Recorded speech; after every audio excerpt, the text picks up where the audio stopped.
A reflexão que eu vou desenvolver com vocês aqui é sobre essa questão do mendigo. Mas eu não vou fazer uma reflexão explicando o caso. O que eu quero fazer é o seguinte. Antes eu vou fazer uma justificativa. O Platão, filósofo grego antigo, ele dizia que existia o mundo das aparências, que é o mundo do engano, e o mundo vamos dizer ali, das ideias. Tá? O que eu quero fazer é justamente esse movimento, sair desse mundo das aparências, que é esse caso, e tentar levá-los para esse mundo das ideias, o qual Platão diz que é o mundo conceitual, da perfeição, etc. e tal. Eu quero fazer esse exercício. Tá? Eu observei em alguns vídeos e alguns comentários de pessoas sobre o mendigo que é assim. O mendigo, eles acham que pelo fato dele ser esta condição que ele está hoje, ele deve ter um jeito de ser e uma identidade. Ou seja, significa dizer que nós acabamos por rotular determinados indivíduos e que determinados indivíduos não terão a condição da qual a gente imagina que não cabe a ele por conta da aparência. Por exemplo, a questão da mulher ter saído com ele, toda aquela história que a gente já sabe. E aí tem a justificativa do marido. Mas existe um erro fundamental nessas aparências, que é o quê? Quem disse que o mendigo, que tem todo um discurso bem elaborado, fala bem, etc e tal, disseram que ele é bolsonarista? O que eu quero dizer é o seguinte: nós somos seres humanos, portanto, somos carregados de uma série de contradições das quais nós mesmos lutamos contra esses, vamos dizer, espécies de demônios, uma coisa assim, na falta de uma palavra mais adequada. Heidegger, por exemplo, um dos maiores filósofos aí da filosofia contemporânea, abraçou a causa nazista. Emil Cioran também abraçou no começo da sua carreira a causa fascista, depois acordou para a vida. Marx também, por exemplo, tinha falas extremamente preconceituosas. Se você ler a biografia do José Paulo Neto, quando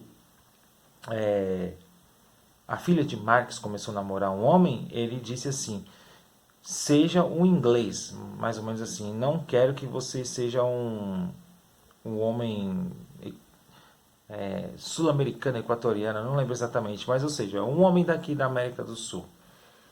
O que eu quero dizer? Isso elimina as pessoas? Não.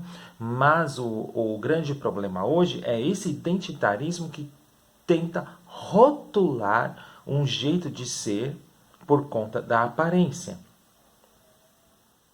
E aí ficam um conjunto de seres humanos iguais que, rotulados por aquela identidade, acabam exercendo o jogo do neoliberalismo, que é se adequar dentro de várias identidades. Veja, quando eu vou usar uma frase de Freud que vai explicar muito bem o caso desse mendigo. Nossa subjetividade é complexa, tá? Antes de entrar na frase do Freud. É complexa, é contraditória e nós às vezes lidamos bem, às vezes não. Então vamos lá à frase do Freud. Freud diz assim: quando eu falo de Pedro, eu não estou falando de Pedro, eu estou falando de mim mesmo. Então o caso dessa mulher é exatamente isso. Quando muitos tentam falar que a mulher estava doida, que tinha que ser internada, etc e tal, quem garante que ali não foi um desejo dela? Ou seja, o que eu quero dizer a partir dessa frase do Freud, que somente ela pode saber o que se passa na sua consciência. Não existem outras pessoas que tentam explicar o que passou na consciência dela. E o mendigo, pelo fato que o rotularam como tal, não significa porque ele é um morador de rua que ele tem que ser um cara de uma condição semi-analfabeta, desescolarizado, que não saiba falar, etc e tal.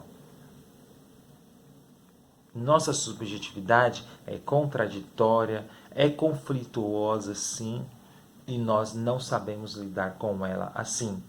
Quantas pessoas que a gente vê de almas revolucionárias e são opressores dentro de casa? Já pararam para pensar? Muitas vezes o discurso ele não condiz com a prática. Então, é preciso que a gente não caia nesse jogo do capitalismo neoliberal, aonde a identidade tenta rotular e postular uma determinada conduta dos seres humanos. Pare e pense sobre isso. Tá? A identidade muitas vezes não postula uma determinada conduta, mas a sociedade neoliberal faz justamente isso. E o discurso das pessoas falando do mendigo, que ao se surpreenderem do jeito dele, acabam, mostra que elas estão dentro desse jogo neoliberal e, portanto, empobrecedor. É isso. Até mais.